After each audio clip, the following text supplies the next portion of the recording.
Além desses dois modelos, o Lipper vai dizer que existem duas dimensões políticas, a dimensão executivo-legislativo e a dimensão federativa. A dimensão executivo-legislativa se refere mais à divisão de poderes no país. E a questão federativa se refere mais à divisão territorial do poder no país. Embora a gente vai ver essa questão territorial tem importantes implicações. Como o modelo majoritário se comporta na dimensão executivo-legislativo? Bom, no modelo majoritário, a concentração do poder executivo é em gabinetes monopartidários. O Lippert gosta de usar a palavra gabinete, que se refere ao... Aqui no Brasil seria o ministério, seria o poder executivo, o presidente. Mas nos países parlamentaristas, a expressão que eles usam para designar o ministério é gabinete. Então, quando a gente fala gabinete, ele está querendo dizer ministério. Adaptar para a cultura brasileira. Então, no sistema majoritário, o Poder Executivo tem ministérios monopartidários. Não existe divisão entre diferentes partidos, que nem tem no Brasil, que você tem Ministério X é do PMDB, Ministério X é do PTB. Não, lá é um partido só, pega todos os ministérios. Nas relações executivo-legislativo, o executivo é dominante. Ou seja, o executivo ele tem grande liberdade de ação sem precisar consultar o legislativo. O que acontece na Inglaterra.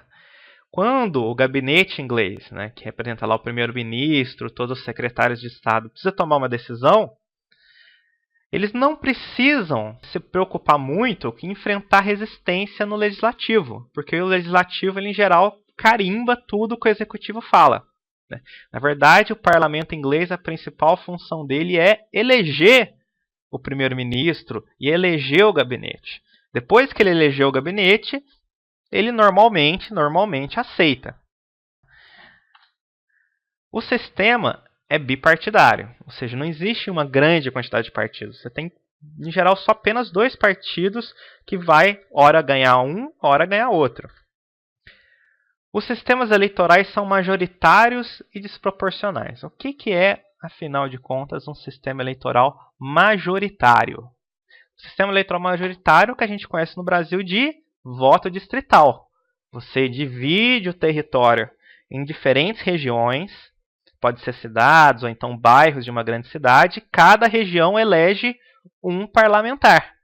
Ou seja, se você mora na cidade cidade que eu vim lá de Franca, provavelmente se a gente tivesse sistema distrital no Brasil, Franca elegeria um parlamentar, um deputado. Então, os diferentes parlamentares competiriam e apenas um ganharia. É um sistema típico majoritário. E isso seria no Brasil inteiro. Se fosse cidades pequenas, um distrito seriam várias cidades. Se fosse uma cidade que nem São Paulo, cada bairro de São Paulo elegeria um parlamentar. O sistema de grupo de interesses é pluralista. O que é isso daí? Primeiro, o que é sistema de grupos de interesses? É a forma com que a sociedade pede demandas ao governo. E o que é sistema de grupos de interesses pluralista? Significa que a sociedade é fragmentada em pequenas organizações, pequenas associações, sindicatos, grupos de pressão, lobbies, etc. E esses pequenos grupos competem entre si para pedir os benefícios do Estado. Ou seja, é um sistema de livre concorrência entre os grupos. Os grupos são diferentes, Você vai ter grupos empresariais, você vai ter grupos de trabalhadores, grupos das mulheres, grupos ecologistas, dos negros, todos os grupos que puderem ter na sociedade, e eles vão todos ficarem demandando de forma desorganizada, assim, de forma autônoma, as benesses do Estado.